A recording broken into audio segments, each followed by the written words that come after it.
بالله من الشيطان الرجيم بسم الله الرحمن الرحيم الحمد لله والصلاة والسلام على رسول الله أما بعد.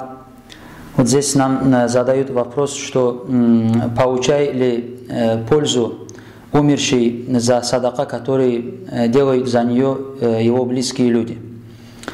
Вот можно привести хадис пророка Мухаммада саллаллаху алейхи вассаляма. Этот хадис упоминает и имам Бухари, и имам Муслим. Нету никаких сомнений в достоверности этого хадиса.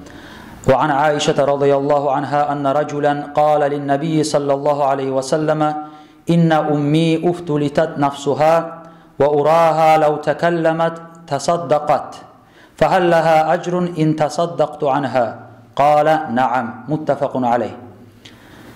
Аиша, радийаллаху анха, жена пророка Мухаммада, алейхиссалату вассалям, рассказывает, что один человек сказал пророку Мухаммаду, саллаллаху алейхи вассалям, что моя мать внезапно умерла, и я думаю, говорит, что если бы она могла бы разговаривать, если бы она была жива, она сделала бы садака. Будет ли ей, фахаллаха аджрун, говорит, будет ли ей воздаяние за садака, который я сделаю за нее? Пророк Мухаммад, алейхиссалату вассалям, ответил, да, говорит. Наам, сказал пророк Мухаммад, алейхиссалату вассалям. И в другом хадисе, который приводит имам Муслим, Абу Хурайра, радийаллаху анху, рассказывает, «Анна Расул Аллахи, саллаллаху алейхи вассалям, кала, «Ида матал инсану инкатаа амалуху илля мин талатин». Когда, говорит, умирает человек, прекращается его деяние, кроме трех деяний. «Садакатин джариятин, ау ильмин юнтафау бихи, ау валадин салихин яд'у лаху».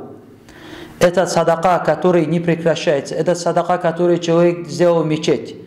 Поставил лампочку или же построил мечеть, пока эта лампочка будет гореть в мечети, или же пока люди будут молиться в этой мечети, или же человек протянул воду, пока этой водой будет пользоваться мусульмане, или же человек поставил асфальт.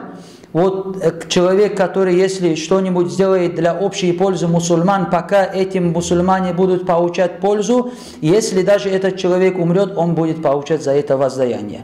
Или же ильму, который человек обучил. Или же, если человек оставил после себя хорошего ребенка, вот, который будет делать дуа ему, что «О Всевышний Аллах, прости грехи моего отца» или же «моей матери» и так далее. Поэтому нет никаких сомнений, нет разногласий ни у одного алима, ни в каком мазхабе имам Шафи'и, Абу Ханифа, имам Ахмад, имам Малик, что человек получает пользу за садака, который он делает. Аджма'уль уляма, общие единогласно все согласны, что человек получает пользу после смерти за садака, который он сделает за нее. Поэтому нет никаких сомнений, что если мы будем давать садака с намерением наших умерших близких людей, за это они, иншаллах, будут получать пользу. Вассаламу алейкум ва рахматуллахи та'аля ва баракату.